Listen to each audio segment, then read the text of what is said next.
This is a little bit about me. So I've been in the startup scene for 12 years. I've co-founded 6 different companies, only one of which I really look back on positively. I won a $4.3 million government contract to basically get veterans back into the workforce. It was a ton of fun, really interesting. And yeah, government contracting, for those that haven't done it, is a headache and a nightmare, but there's a lot of opportunities there, and I think a lot of startups should actually start looking into that, and that's why GovTech is really taking off. Other than that, I do a ton of keynote speeches and love getting myself out there. These are my main projects for now, and let me go full screen. So Architecture Quotes is a project that came from moving to Denmark, and it just so happened to be that the friends I initially made here were architects. For those, and it looks like a super international room, it can be kind of difficult to crack into a Danish friend group. So a lot of internationals were architects, and I started asking the basic questions, which were, how do you guys get leads? How do you guys get new projects? And the answer consistently was word of mouth. And I'm like, no industry works that way. Not in 2018, 2019, and beyond. So I'm building a lead aggregator for essentially a very old school industry. If anybody knows anybody that is either an architect or has some money that wants to throw in on a really cool prop tech company, holler at your boy. TaylorRyan.io is basically my website for public speaking. I'm going out to Lithuania in May. So yeah, I love getting out to events. I love doing this shit. I give away a lot of stuff for free. The whole concept is, I wish I had gotten more of that when I was going through kind of the toils and tribulations, or just the bad parts of kind of getting started. And I think that's why I dig this stuff so much, because I can see people making the connections when I do this. And then the last one is Clint Marketing. So Clint Marketing is basically the growth engine or marketing tech stacks in and of itself. So basically we build companies, whether it's a really small startup or a scale up or even a large organization. There's a lot of optimization that could go in there. I consider us the best growth hacking agency in Denmark because there are no other growth hacking agencies in Denmark. So that's a little growth hack in and of itself. So if you're looking for anything in the way of growth services and you want to scale quickly, please come see me. And there's plenty of other people in the room that are a part of Clint Marketing as well. Hands up if you're a part of Clint Marketing, Architecture Quote. There we go. Cool. So yeah, love working with people as well. So if you're looking for an awesome internship, please come see me. Fun fact, I was on a reality television show. It wasn't a dating show. It was about me moving to Denmark on the Home and Garden channel, so a very different demographic in general. One of the fascinating things that I think I really understood after being a part of this whole situation was they can cut anything they want to in order to make you look brilliant or stupid. And so all of the music they play behind me is like super dopey sounding music. And I'm like, that wasn't playing when I was making my decision. So yeah, it's just one of those interesting things that I find fascinating.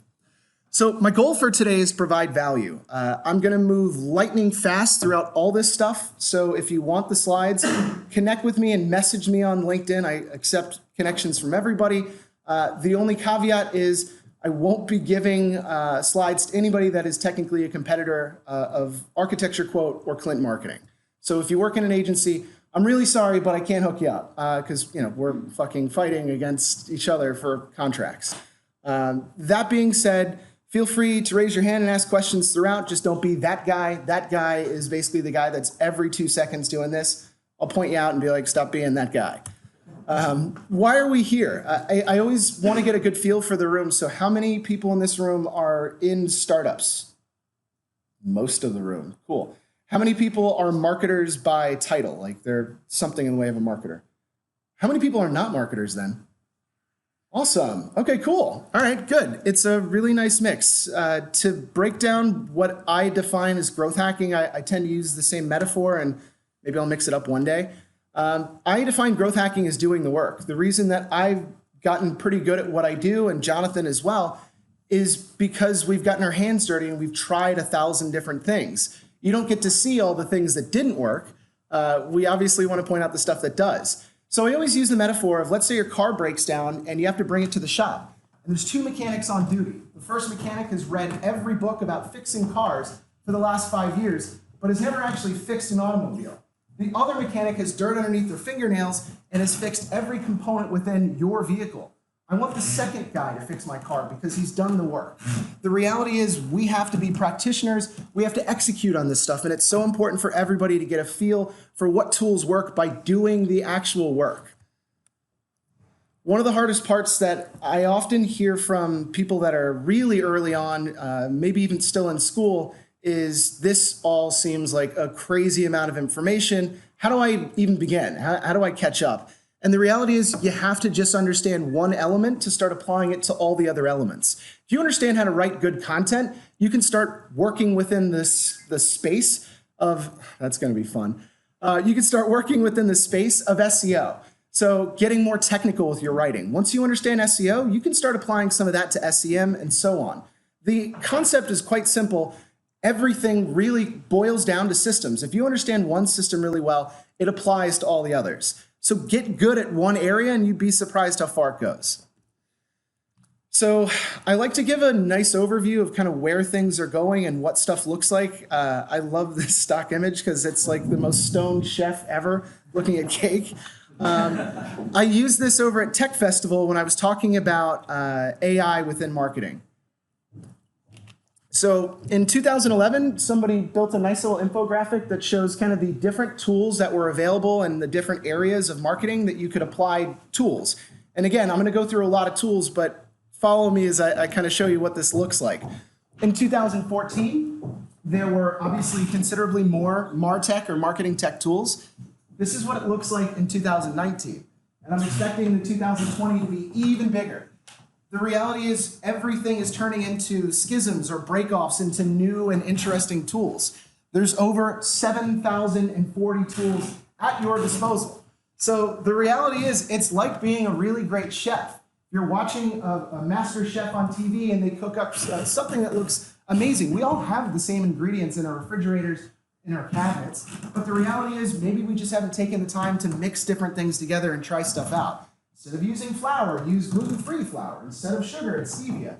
Instead of intercom, it's user.com. Figure out which tools you can afford, figure out where and how to plug them in, and test everything. So I want to rapidly go through a ton of stuff within the marketing funnel, just so everybody has an idea of what I'm trying to cover today. I know I'm not going to get there, but I have 134 slides. So... So I'm going to try to get through about 60. And again, you get these if you connect with me on the old LinkedIn. And yeah, you don't work for an agency. Sorry. So yeah, I want to give people a feel for kind of what marketing is from the standpoint of the funnel. And go into different areas of the funnel and how we can plug in different tools. So this is a really simplistic view of the funnel. And I love the last stage on here because most marketers don't think of this stage, and I really want to go into it briefly. First stage is attract. How do I bring people to my website? How do I get them interested in my product or service? Second stage is converting.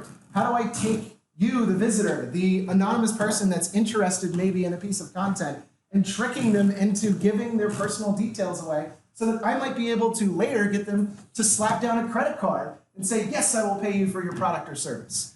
That's why we're all here, is to try to find a way to get people to pay for our time, our product, our service, but ultimately what we've spent most of our waking hours away from our family and friends to do. The last stage is interesting. It's delight.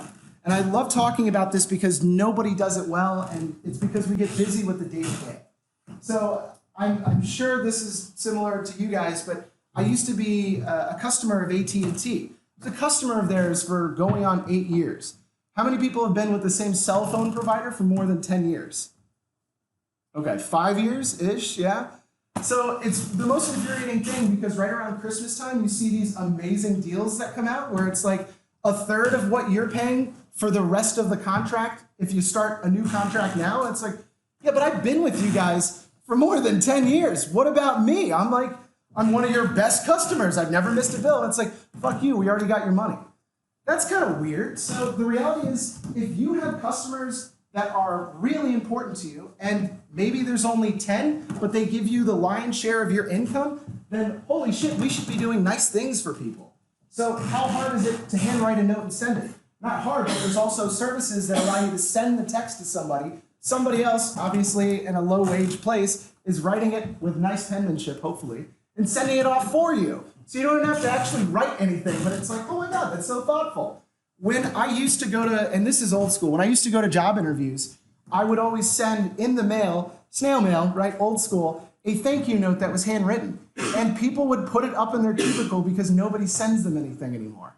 So this is just one of those little hacks that I think would be amazing if people actually decided to do something about it.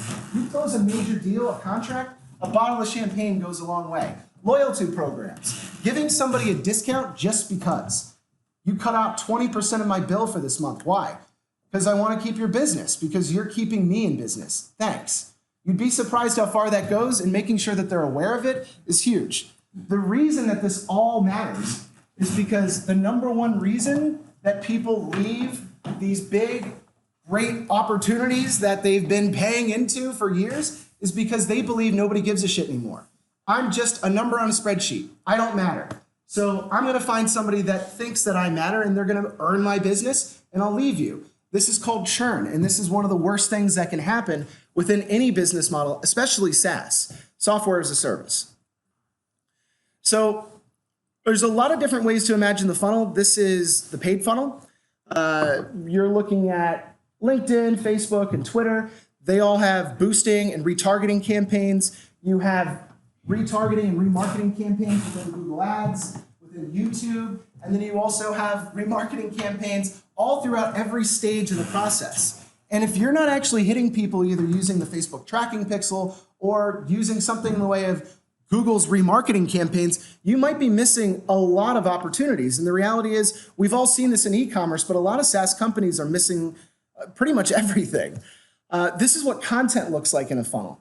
So down on the left side, you see different forms of content that hit people at different stages.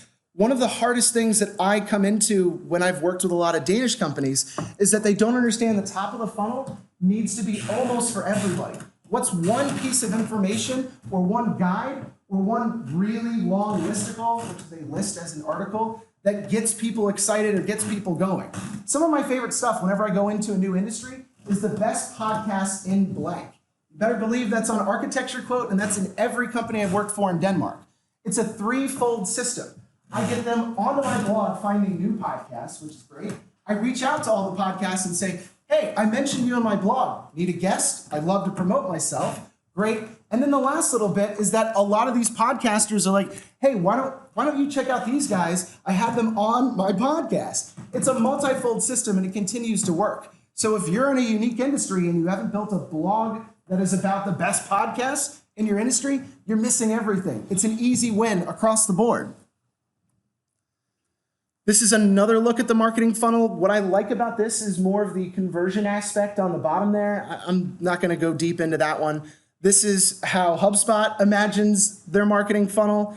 This was basically somebody that decided, I'm going to reimagine the marketing funnel and put a bunch of other shit around it and then call it new. It's nothing new, but this is what all growth hackers are talking about over the last 10 years. This is pirate metrics, R, which, hey, to each his own. But the important part is this is what happens kind of after people convert, and people went nuts over this. And the reality is there's a lot of different ways to reimagine what the funnel is, but it's only as good as the tools that you're using.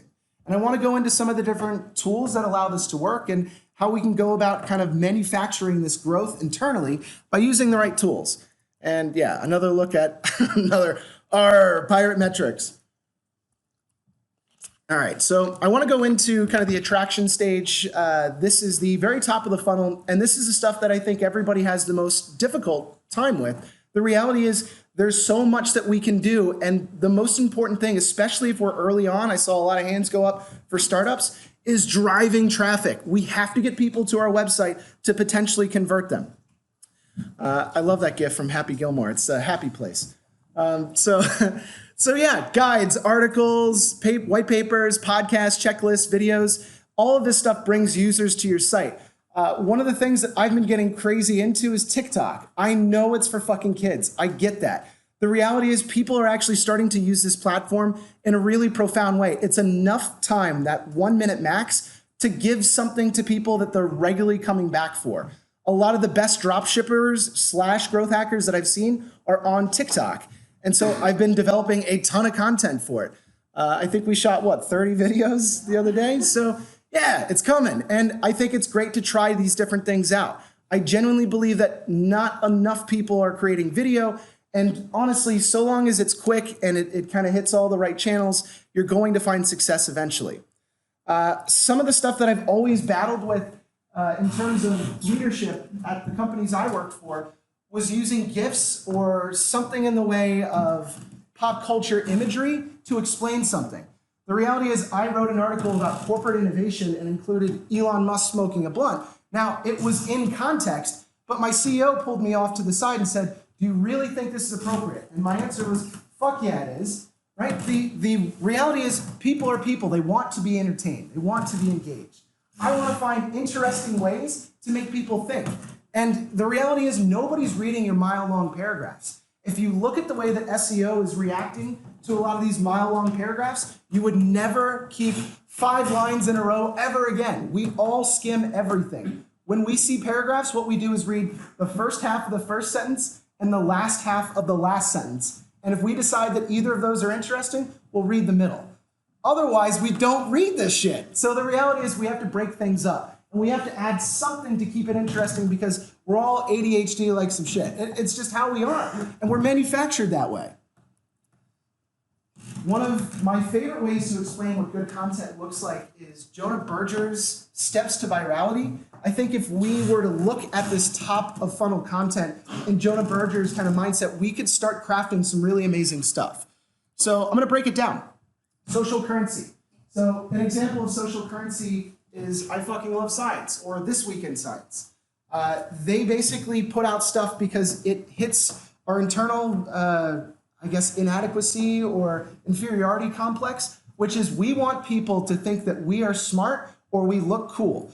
That's why everybody's massively depressed these days, is you look on Instagram and everybody's got their highlight reel out there and it's like, this person gets to travel all the time. And it's like, yeah, you don't get to see them working at the gas station, but the reality is that's life. So if we're sharing things that make us sound smart and look cool, it works. Think about your content that way. Triggers is an interesting one. It's not really the hashtag triggered type of trigger. It's more of the things that we all realize as soon as we see it and it resonates with us. So this is one of those capture things and the car is just bordering over the line and then you start sweating. You're like, oh, should I include this one and that? Emotion is really interesting. So if you've watched any of the Super Bowl ads within the last 5 years, everybody's focused on emotion. Every car ad is no longer built tough. It has all these features. It's how amazing would you feel inside of this car protecting your family? And it's like, what? You're selling an automobile. But that's how these people are using content in order to attract and keep people remembering them. Public is a fascinating one. It has to be stuff that we're all aware of and stuff that we all have something in the way of a relationship with. This is one that we can all relate to in Denmark. How was your summer? I live in Denmark. Oh, These are things that we all have some type of commonality with, and that can work in super small local markets as well as internationally. The last one is, second to last one is practical value. This is where I live. If you give away some of your best stuff, you'll find that it actually gets people to remember you and come back looking for more. And I can't wait to see Jonathan's stuff because this is what Jonathan tapped into. Is what is the least amount that I can give you that is essentially an element of my product or service that people will remember and be thankful for and then come back for more. Last little bit is stories. We are manufactured to remember narratives. So if you ever look at the way that card counters remember an entire deck of cards, the reality is they build a story, a narrative of them walking through a familiar space and giving certain names to certain numbers because we remember stories. So if you build something that's a story, people remember it. I love this one about Yahoo because they're a bunch of dipshits. But it's a story that I remember, and I'm like, these guys suck at innovation. The reality is these are the things that we all resonate with. So let's get into some of the tools. So in terms of interest and consideration, there's a lot of different ways to do this. Some of my favorite stuff is doing a lot of the outbound hacks with emails. I'm going to go into some of that very quickly in the next few slides. But it's this 8 to 20 impressions before somebody makes a buying decision that people miss out on. You're not going to get everybody to immediately drop everything and sign up and sign a contract the first time they hear about you. This is imperative for people to understand because we're not hitting people that are really under this, hey, I'm almost there. I just need somebody to kind of tip me over the edge and buy from you. And the reality is we're doing nothing to keep these people in our funnel. And I'm going to show a couple of different examples of that. But this is different ways in which people are hitting all the right channels in order to convert people in the long run.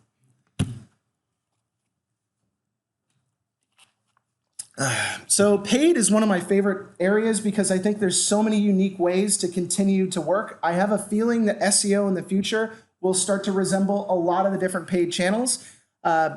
These are a few different ads on LinkedIn, and the reality is custom audiences is probably one of the cheapest ways to convert people overall, and there's a ton of different ways that we can tie in custom audiences to a lot of the conversion funnels that we're already building. It's just taking the time to export every email that's signed up on one platform and making sure that they're inside of these custom audiences within LinkedIn or Facebook.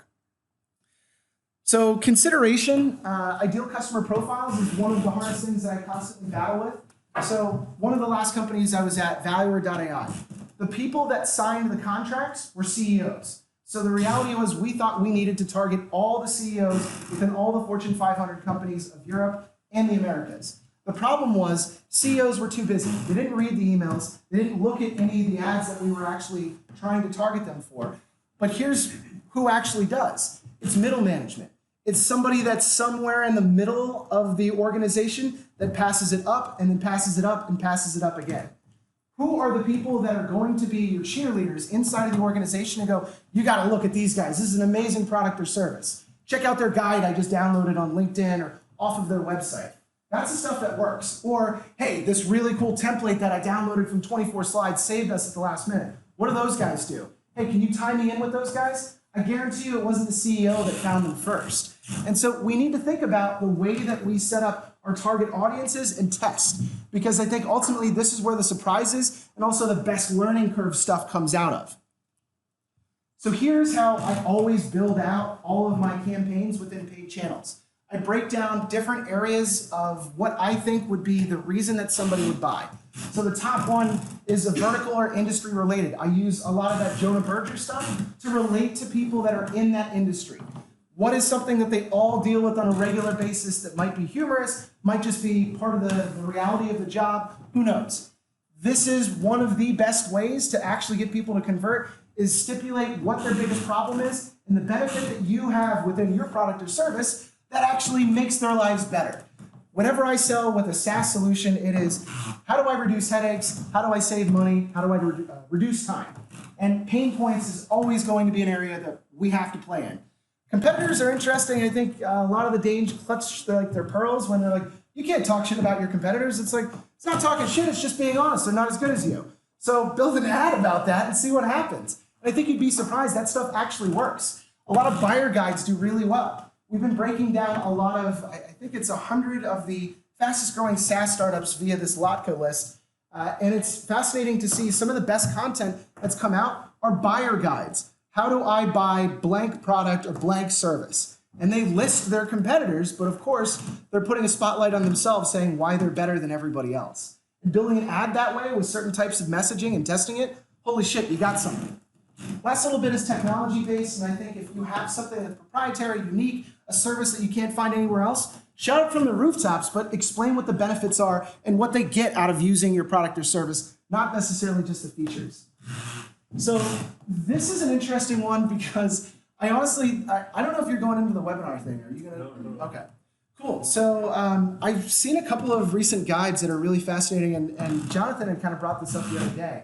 I see a lot of players that are doing this. The concept is find people that offer complementary services and say, look, I'm organizing a webinar. I do hourly worker software, and you sell point of transaction or POSIs. We should do a webinar together for our industry.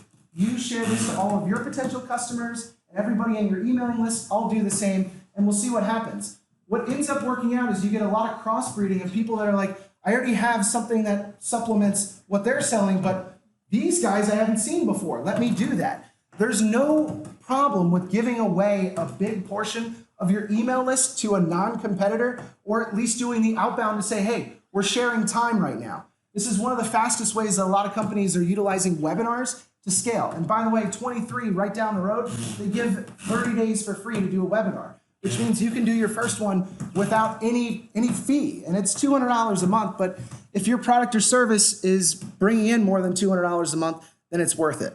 I'm not going to go into all the other stuff on that. Decision and action. Decision and action are realistically the difference between a business that sticks around and one that doesn't. I got in trouble and a cease and desist letter from a previous employer when I showed a screenshot of their form, so I didn't do that this time. The reality is we can't have mile-long forms. People are inherently lazy and don't want to fill out long forms. There's a million different things that I'd like to go into this, but the reality is I don't have time, and I'm going to hit this later. But this is basically an A/B test that really shows that if you have 3 or fewer fields, you don't necessarily need everybody's information.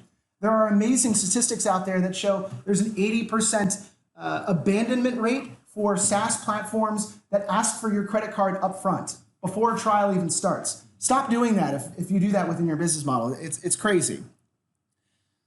This is where I've been able to generate a ton of potential buyers, is using downloadable content.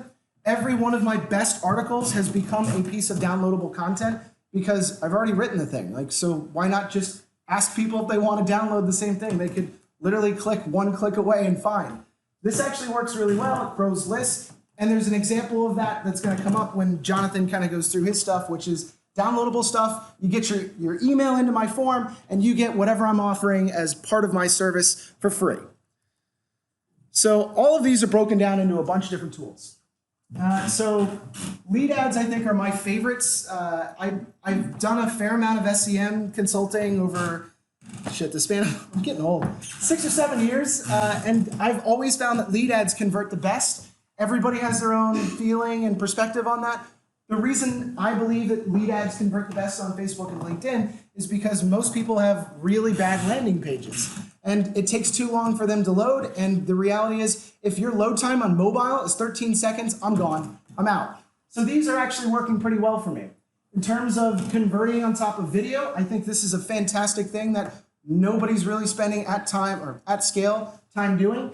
Alpha Voice is my buddy Brian's old company. 23 does this as well. Right Cove is one of the newer players in the market, and Wisty has been around for ages. These are some really amazing tools when it comes to conversion forms. If you are not technical and don't want to build your own JavaScript form or don't want to try to build something in the way of an exit pop-up, these are out-of-the-box solutions that are there for you. Convertful has been a godsend for us because it's something that we put at the top and bottom of every single blog post to give people a chance to essentially just download the exact blog post they're currently looking at. I'm not a huge fan of Unbounce anymore. I'm going to remove that. MailChimp has become kind of this crazy, phenomenal thing. Don't use it for outbound marketing at scale. And landing pages, honestly, if you're really bootstrapped, these are opportunities for you. But if you're trying to grow a company, don't build something on Wix. I had a potential client that runs a SaaS platform that has built everything on Wix, and that's made for like wedding photographers. Stop doing that. So these are the statistics that I love explaining why we need a shorter form. Reducing the number of form fields to 10 or under increases conversions by 120%. Reducing the number of form fields to 4 or under increases conversions by 160%. What is the least amount of information that I need from somebody in order to at least give them something in the way of value and hopefully get them into my funnel later or get them into a conversion later? This is kind of next level stuff that only a handful of companies in Denmark are doing. I know that Pleo started doing it. I implemented it over at my last company, Valuer. It is using Clearbit, which is basically a data enrichment API to autofill all the fields. I realize that Chrome does that for a lot of us, but if you put in your email address, it runs through its extensive database and matches up your first name and last name based on what it's crawled out of either LinkedIn or a number of other databases. Last little bit is just making it easy in terms of forms. If you have a single form field starting, it's a foot in the door technique. Once somebody starts your form, they're less likely to churn, more likely to complete. Let me just keep moving. Converting customers, I kind of already did this, so I want to skip past that. I'll go with this for a little bit. So this is what a conversion form looks like at the bottom of every blog post. If somebody's really happy and wants more out of your content, they're willing to convert. One of the biggest things that I think we often miss out on is converting people that have spent a ton of time on site. If you go into analytics, you can actually see how long people are spending on your articles. If you have an article that the average time is over 5 minutes, you need to make sure that you're throwing a pop-up in there somewhere around the 4-minute mark, because there's something in there that's valuable enough that they're engaged and they like to use it. So what does that look like? That's either convertful, that you can set the exact time when somebody actually gets a pop-up, or we can do Hello Bar, which is free.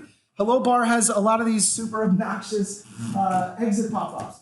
My dad signs up for every fucking exit pop-up he's ever seen. I don't understand why, but he's like, well, I can't close it. I'm like, Dad, X, right in the far right. It's just one of those things. And if there is a message that is somewhat kitschy, cute, fun, playful, I think you stand to have a major opportunity there in closing them. One of the biggest things that I think we often miss out on, that you see really heavily in kind of the November Black Friday stuff, is the messaging that really plays with our minds. This is one of my favorites. Not ready to sign up today? Enter your email, we'll send you a surprise. I was like, well, is it a good surprise? So I actually put it in. I was like, all right, fuck it. It was one of those things. I didn't think this was actually going to work on me, but I found myself filling in this stuff. We all could try this, but the reality is not many people in the room are doing it. Why? I think it just looks like work. But if you can show that you're converting one out of every 100 visitors, I think you stand to make a significant impact on the potential conversions your platform makes. Push notifications are always fascinating. Yes? Sorry, just on the whole pop-ups theme, that it might be really cultural. Like, for example, here in Denmark, there's a culture of not wanting to, bother people too much or push something too much on them. At my last company, we were like, yeah, we could do a pop-up. Nah, people would hate that.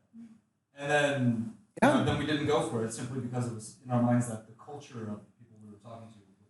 Sure, and I definitely agree with that. There's intercultural differences. I remember one of the first big outbound campaigns, we hit probably 20,000 people when I was over at Actimo, and we had 2 people that responded really viciously. It's like, fuck you, you can't spam me, this is illegal, and this is pre-GDPR, and it's like, yes I can, fuck yourself, I realize I'm doing this weird internet fight, but the reality is we got 4 deals out of that. Sometimes the salesman comes a knocking, and sometimes you open the door. So whether or not it doesn't feel right or it does, prove it with numbers. So if you test this out for 30 days and you have 1 new deal out of it, that's 1 more deal than you had in the past. Do you feel like you've hurt people? Do you feel like you've made people angry with you? Like, I'm never going back to this website again. It's like, you weren't coming back anyways. I have 1 chance to close you, 1 chance to be able to get at you again, because unless I build another piece of amazing content and happen to do maybe a retargeting campaign, you're never going to see him again. Might as well ask, pop the question, maybe she'll go home with you. You never know. So push notifications are these really interesting things. We've all seen them. I think everybody has their own way of doing it. One of my favorite ones that I found here is push notification with a little modification on the side, which is be the first to get free tools and webinars from Alex Jarvis at 50 Folds. And it's I'm in or free sucks, which is I don't like myself, okay. This type of stuff actually works. The only problem with doing these is that they have a really high unsubscribe rate. But they do pop up on desktop notifications, and I think they're fascinating. They work really well. I've already gone into converting inside of videos, and I think this is great for anybody that's building mile-long ClickFunnels type landing pages. And for those that aren't, you're missing a lot of opportunities. How am I doing on time, by the way? I got 20 minutes. Cool. Segmentation is kind of the future of where I think a lot of marketers in terms of inbound are missing everything. How do we break out different types of customers based on the piece of content or based on the landing page that they converted on? If I know that somebody's really interested in solving this particular pain point, I shouldn't necessarily be sending them messaging that's completely unrelated. And we can break this out. We can figure out, using Google Tag Manager, exactly which individual page, an individual form, whether it's the top, the bottom, the middle, or maybe even a pop-up, where did they actually convert? Knowing that, I can understand they converted because hopefully this page was messaging about blank. If I continue to send them information about blank, then there's a pretty good chance they might end up converting in the future. Segment is one of the most interesting tools. It passes along all the user data. There's some really fascinating shit that's coming out within Google. It's basically said they're killing all third-party cookie tools. They announced this like a couple of weeks ago, which means every third-party advertising platform, whether it's AdRoll or Leadbolt, like all of these are going to go away because Google wants to hold all of their data. So the reality is we need to make sure that we understand where people are going on our site. If I know that somebody has stopped by the pricing page twice, they're not just there because they're bored. They want to know how much your product is because they're thinking about buying it. So I need to be super upfront with the people that I know have actually stopped by my pricing page to say, hey, I got a really good deal for you, because they're ready. They're more primed. And this is the psychology that kind of goes into lead scoring, and I'll go into that next. So lead scoring is understanding more or less kind of what makes somebody a perfect potential customer. Infer is kind of the oldest player on the block, and it allows you to automate all your lead scoring. It's not the cheapest thing in the world, but it's interesting. I was out here at an event a month ago, and somebody from Saxo Bank was explaining that they had built I hate when people use the word AI because AI isn't real. Like, there's no robot that's all smart. It's machine learning. So they built a machine learning platform using 6 full-time workers over the span of a year to basically do what Infer does. It's like, do you think that that was worth the amount of money to just build something that already exists? And the reality is no. So Infer is a great tool, but if you want to manually do some of this stuff and be able to actually convert people, use ActiveCampaign. It allows you to select what types of attributes you're able to score people by. So these are all the different products that I've touched very briefly, some of them, that allow me to do lead scoring, whether it's automatically or potentially actually setting the critical elements within somebody's funnel. So ActiveCampaign is about $50 a month, really great tool. In terms of enriching data on top of what you get, so if somebody converts, I can plug in their email and know exactly where their home address is. I can find out where their company is located, their phone number, if they have any children, maybe. I don't know. I don't know why I would want that information. But these are really great data enrichment tools that allow you to continue to enrich data already in your CRM. And this is one of the most important things to note is, yeah, people are cold, but unfortunately, we still are in this business where it's a people-to-people kind of thing. If I can warm up a lead enough to give enough information to a salesperson to say, hey, look, this is a super hot lead. They went to the pricing page. They've been back twice. You need to call them right now. Salespeople get super jazzed up as opposed to a name on a spreadsheet with no other information. So really, really powerful stuff there if used correctly. And of course, HubSpot and Pardot Salesforce have basically been doing this for years. CRM integrations are the difference between a business that will scale and one that just is never going to get off the ground. If you're still using spreadsheets or Trello to track all of your leads throughout a funnel, you're missing the whole game. The reality is we have to build out something that we can look from a 30,000-foot view and then understand what is the next potential contract and how do I close this person within this week. These are really great tools to make that happen. Again, ActiveCampaign is a great tool. I use Pipedrive a lot just because it's cheap. And Pipedrive integrates with everything. It's a great little tool, and I would say check it out if you got time. I want to show a really brief hack because I find it absolutely fascinating. And this is kind of a metaphor, the image that I've thrown up here. So these are a bunch of 8-year-olds that are set up for a race. Somebody has a rich dad, obviously, or mom. So like aerodynamic helmets, racing attire, and probably a bike that's worth more than my apartment. And then you have a bunch of other kids that are standard 8-year-olds that are in a race. I feel like when we're startups and we're small, we're racing against the biggest players out there. And so we can't afford the HubSpot for $20,000 a year, or Marketo or Eloqua. And these are our other alternative options. You do have to spend some money in order to actually use tools that will make your life a million times easier and remove all of this manual effort. You have to integrate with some of these tools. And these are the fun tools that allow me to kind of get sneaky. So Albacross, Lead Forensics, and Lead Feeder allow me to determine what company, based on the IP address, has come to my website. So if I'm selling enterprise solutions, this is for me. Which one do you prefer out of those? Albacross is baller. So I used to pull up Albacross on a regular basis because they had me when I converted in their funnel before, so they had my phone number. So within 30 seconds of being back on their website, I would get a phone call. Hey, this is so-and-so from Albatross. It's like, the fuck? It was the weirdest thing, but they caught me at the exact right moment. It's like, I saw that you stopped by our website. It's like, what's going on? You know, but it works. Like, when else would you call somebody than right when they're on the website? It makes sense. And of course, there are some people that get super weirded out by that. The way that I've worked around that was using Lead Feeder because it's cheaper.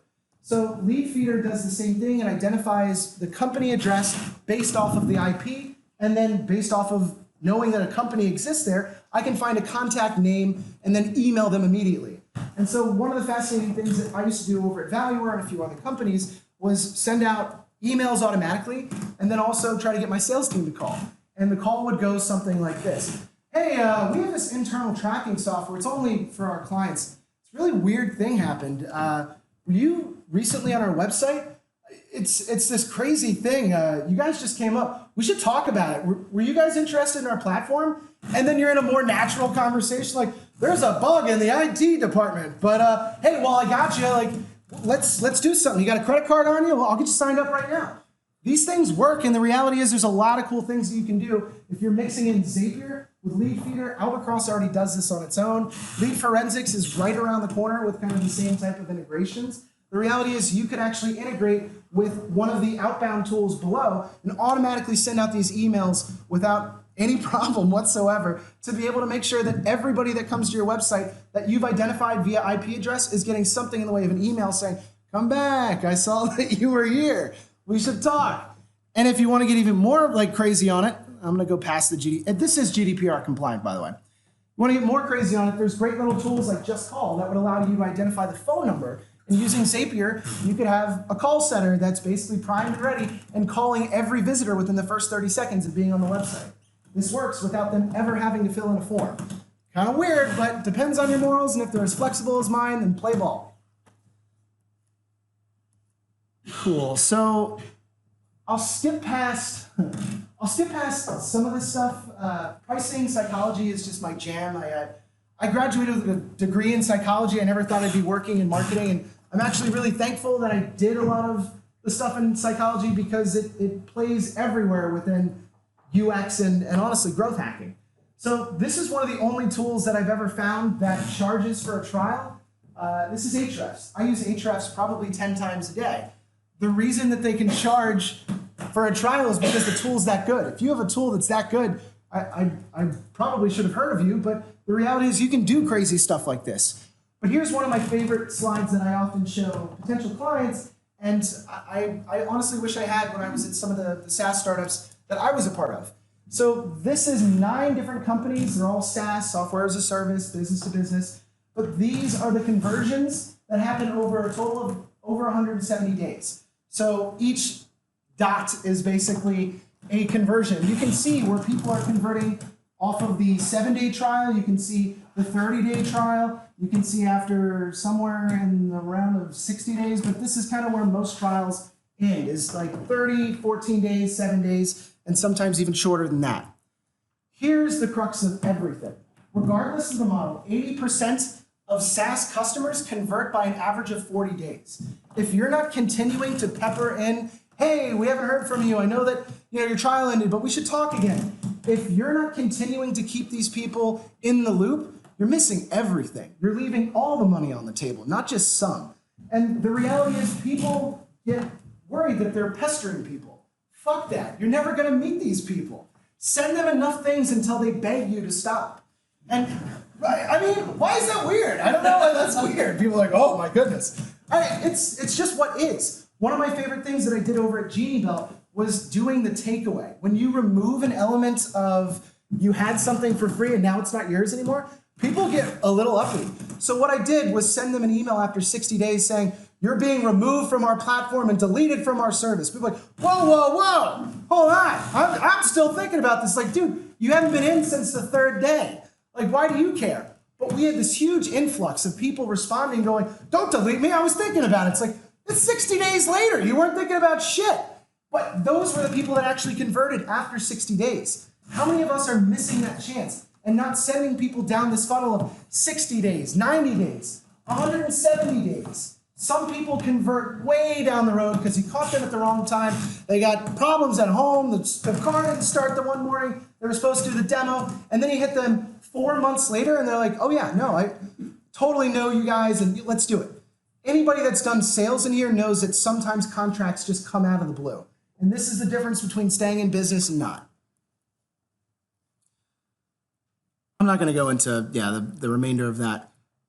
Pricing psychology. Let me just get to the last little bit. A couple more tools towards the end of the funnel. I know I wasn't going to hit all 130 slides. That ain't going to happen. Couple of quick things on pricing psychology. I was actually having beers the other day with a buddy of mine who was explaining to me how frustrated he was after buying a nice coat in Germany, and it was marked down from a much higher price down to what is essentially the same price as what it is here in Denmark. It's just in Germany they use pricing psychology, and so he was like, this is a hell of a deal. It's on sale and it's marked down and I guess I should buy it, as opposed to that's the price. When I send out proposals, I always cross out the biggest number, make the pricing a much smaller number, and say, hey, regularly it was $1 zillion, but for you, because you're great, it's $40. It's on sale today only. All of a sudden, people are like, okay, well, I'm getting a deal. Everybody loves deals. And if we're not using these different psychology principles in the way that we set up our pricing, we might be leaving a ton of money on the table. Instead of adding a comma in, making the price seem longer, reduce it by keeping it short. Right? Instead of making a price gigantic, that's a big amount of money because the font's really big. Super small, $49. It works. You'd be surprised how well it works. And we can use tools like Google Optimize to A/B test. There are so many great tools that allow us to A/B test the pricing page, yet nobody wants to spend the time to do it because we're busy with other shit. This is the stuff that matters. This is the stuff that means conversions, not by tricking people, but by using our psychology to get them to actually do something that will help them in the long run.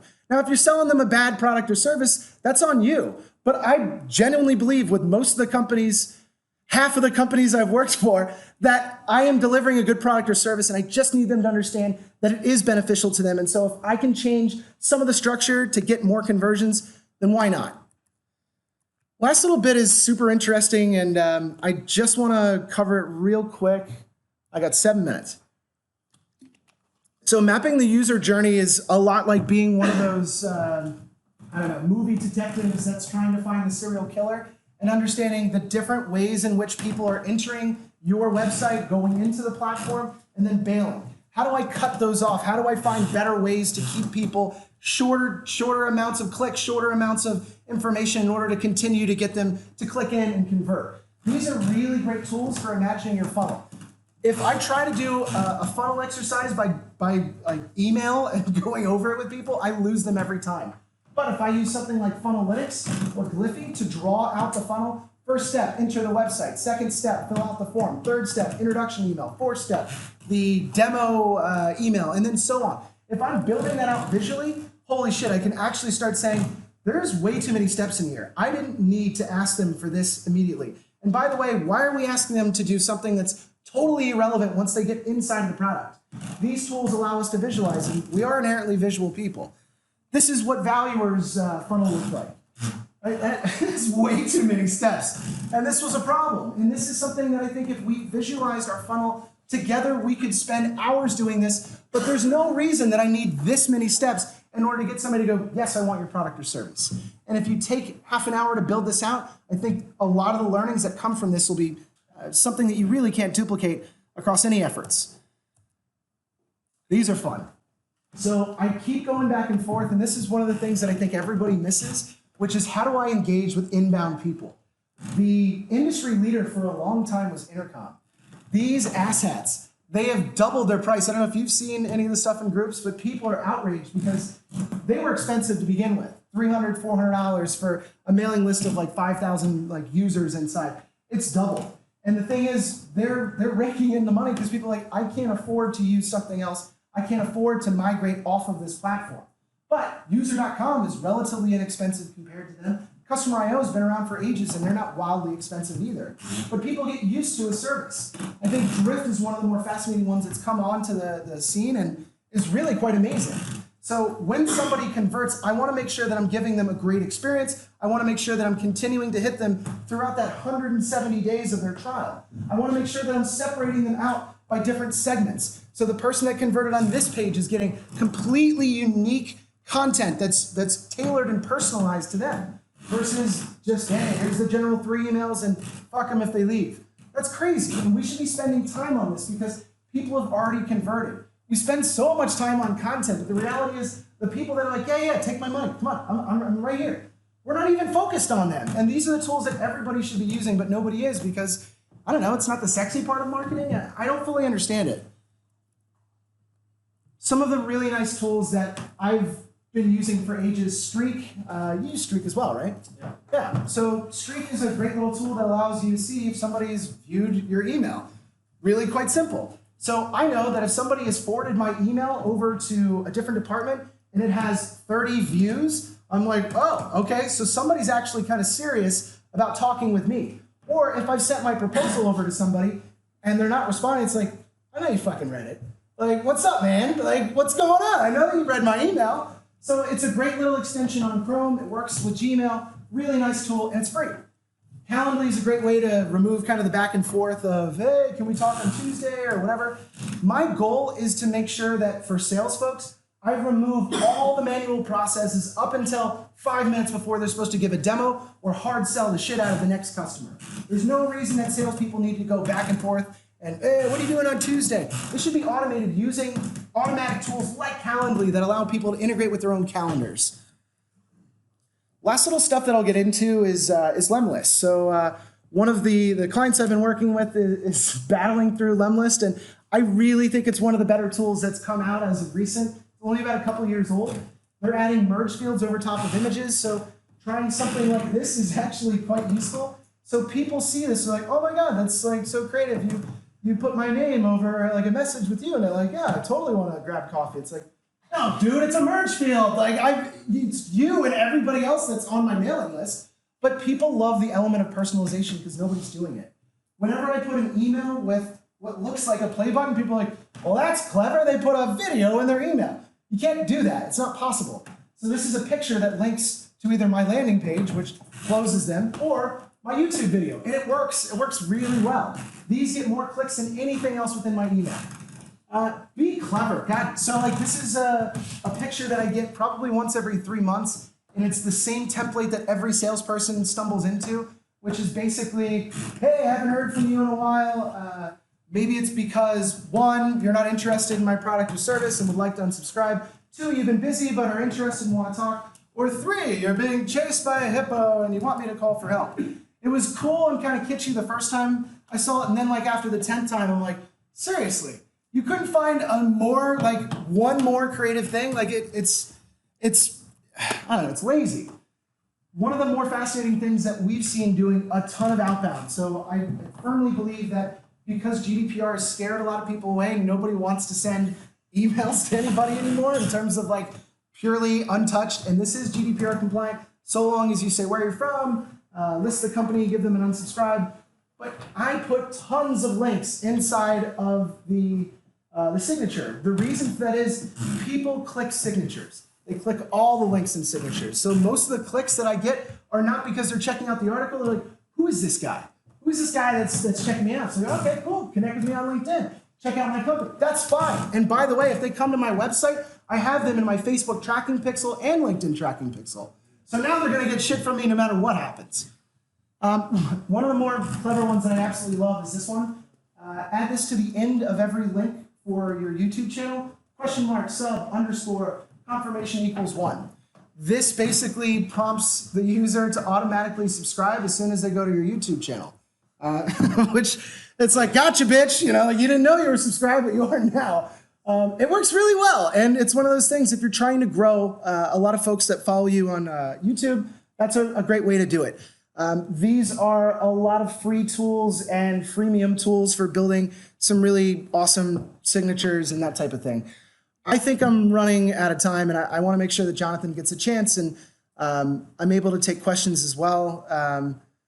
Let's do this. I'll do questions, and then we jump into yours. Does anybody have any questions? I know I went super fast, but I wanted to get a lot of the stuff out there. Any questions?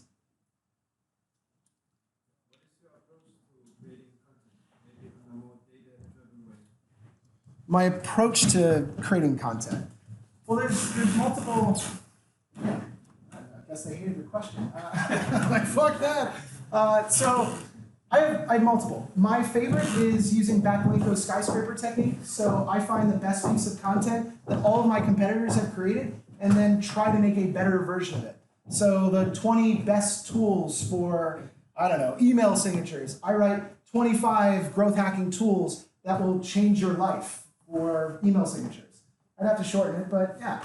So the concept is I want to take all of the publishers that are within my ecosystem that are related to my niche, find out what the best pieces of content are in there, make better versions of them. I tend to work with a lot of listicles because listicles are easy to write. It doesn't take a lot of extra effort. And people like combinations and aggregations of things. So, you know, the best podcast in your niche, you have 50 podcasts in there. It took you maybe 5-6 hours to look up everything. And the ridiculousness of that actually working is crazy. And it works across every industry. So yeah, I don't know. I could spend 3 hours on content, but I hope that answers your question. Anybody else? Yep. You were talking a lot about testing out tools. What kind of process do you use for testing these specific ones? Do you set up like a sandbox for a testing scenario kind of thing? Yeah. So it's a fair question. I think it really depends on the type of tool, because in order to set up, let's say, like Segment, like there's a lot of time that goes into integrating everything to know whether or not it works. I've been lucky enough where I've gotten fired 4 times in this town, so I just get to try new tools at every new project where I'm like, all right, fuck it, those guys don't want me. I've always wanted to test this one out, so let's do this. I try to push myself to get out of my comfort zone of knowing, yes, MailChimp is probably the easiest setup tool for any type of automation for emails, but the reality is it's very clunky. Most emails actually end up in your spam folder if you're doing anything in the way of outbound. It's not my favorite tool, but most people gravitate towards that because it's how everybody started doing email campaigns. So yeah, in a perfect world, of course, I would have a dev server and test everything out. The reality is most people are constrained with only a limited amount of time to do stuff. And I always try to get myself out of my comfort zone. So if I've only worked with Lemlist for the last year and I have a new project coming up, cool, we're doing Snovio or Woodpecker this time for outbound. Or if I'm doing user testing, I've always used Hotjar, so now I want to use Inspectlet because I haven't used this one before and I want to see if it's better. The reality is I think people are expecting like immediate fireworks or explosion. It's like Eureka, and there's no real Eureka moments, and that sucks because like you're looking for validation. Sometimes that Eureka moment comes over 3 months where you're like, okay, so we've seen a 30% bump over the last 3 months in conversions on the website and a 10% bump in sales. Something's working. But you can't see that in the first week. And so a lot of people go, bah, didn't work. So you have to give it time. It's a really long answer to a short question, but yeah. Free trials. Keep going with it. And by the way, for those that, I don't know why I'm promoting Pipedrive, but I got Pipedrive to basically hook me up for 90 days for free. You know, every time that I go into a company, I see they have a coupon code. That means there's definitely coupons out there. So Google search coupon code and company name. And then when your thing is about to expire, you know what? I didn't really get a chance to look at it. And it's like, you did a bunch of work on there. Yeah, but I wasn't really looking at it. Can I get another 30 days to reset the trial and then I'll think about it? And then you've already saved yourself $100, $60, whatever. Works every time. So, I mean, what are you not going to reset it? You're like, bah, I don't want to use you now. So it's a great way to be able to extend those trials. Cool. I think I'll turn it over to Jonathan. Thanks, everybody, and hopefully that was valuable.